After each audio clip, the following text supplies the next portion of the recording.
Sharpton freaks out, screams Trump's KKK after president kicks his butt in Oval Office. Al Sharpton's a race baiter. It's how he makes his living. Since getting the boot from MSNBC in 2015, the scandal-laden reverend has been trying to get back in the limelight, secretly hoping President Donald Trump could help him out. Sharpton has known the president for years, and he knows that Trump is not a racist, but that didn't stop Sharpton from freaking out and screaming, "Trump's KKK," after the president kicked his butt in the Oval Office. The Democrats are in panic mode. Something is happening, and it is causing hardcore leftists like Reverend Al Sharpton to have nervous breakdowns. It's the big secret the mainstream media doesn't want you to know, and it is exactly why Sharpton's livelihood is in jeopardy. Reverend Al Sharpton is a race baiter who makes his living by provoking useful idiots like those within the Black Lives Matter movement and constructing a false narrative that there is a rampant racism going on in America. With their lies about the police targeting African Americans and the lies that somehow people of color remain underprivileged in America, Sharpton rides that hate and turns it into cash. But, now, a bombshell has been dropped on Sharpton and every other race baiter out there. Among black men, Trump's 2017 average approval rating significantly exceeds his 2016 vote share, admitted a January 11 article in The Atlantic by author Ronald Brownstein. According to Breitbart, currently 23% of black men approved of Trump's performance versus 11% of black women. What? Yeah, you read that right. In fact, Trump has doubled his approval rating with black men, and here is why it means Armageddon for Sharpton. If Trump can sway 10% of the African American vote, the Democrats have no chance of winning in 2020, and the midterm elections will be a blowout for GOP candidates backed by the president. Now, the Democrats will never admit this, and this is exactly why they have put Sharpton back into play, to demonize Trump. All of a sudden, Sharpton turns up on MLK Day inside Reagan International Airport, and just by chance, TMZ is there, ready to video the LA Reverend. Come on, where's Sharpton been for the last year?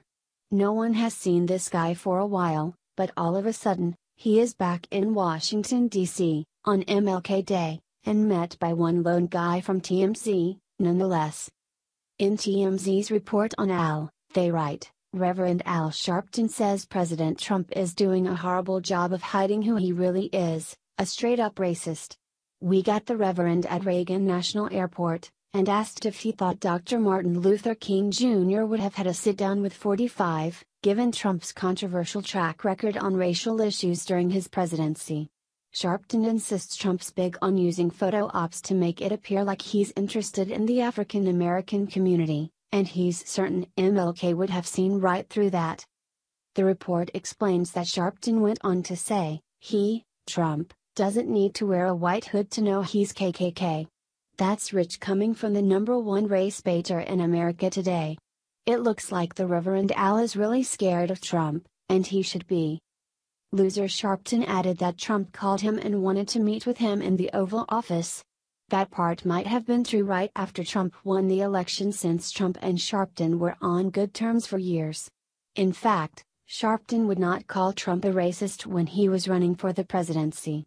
Al knows the president, so isn't it convenient that all of a sudden the Reverend Al is throwing Trump under the bus, and of all things as a racist?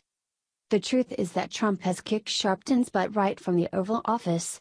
He has made good on his campaign promises to the black community, which is something Sharpton and the Democrats could never do. The unemployment rate for black workers fell to the lowest rate on record in December, the Bureau of Labor Statistics reported Friday, reports the Washington Examiner. The rate fell from 7.2% to 6.8% in the month, beating the previous low of 7% set in April 2000. The Bureau has data going back to 1972, adds the Washington Examiner. These facts just came out at the beginning of January. Can you imagine if Barack Obama had achieved this? CNN and MSNBC would be 24/7 praising Obama like a god. So, now, you see the game. African Americans are seeing their lives improve, they are getting jobs, and they correctly credit Trump. You can see why the Democrats are in panic mode and why Sharpton has been called up to demonize Trump. It's also why Tricky Dicky Durbin, the senator from Illinois, charged out of a meeting with the president and started crying about Trump calling Haiti a shithole country. It's all one stinking coordinated effort to smear our president as a racist because Trump's winning in the black communities and the Democrats are losing their minds. So, my fellow Americans, don't keep this news a secret. Let all Americans know Trump is winning the hearts and minds of those who are brainwashed to hate him. When he said he would take this country back, that was for all Americans, regardless of skin color. We must continue to fight for him in any way we can. Don't let the liars like Reverend Al Sharpton demonize the one man who has proven he is not like them. He is one of us, and his agenda is simple: get Americans back to work, build the wall, back the military and police, and drain the swamp of all the dirty lying thieves. That's how you make America great again, great again.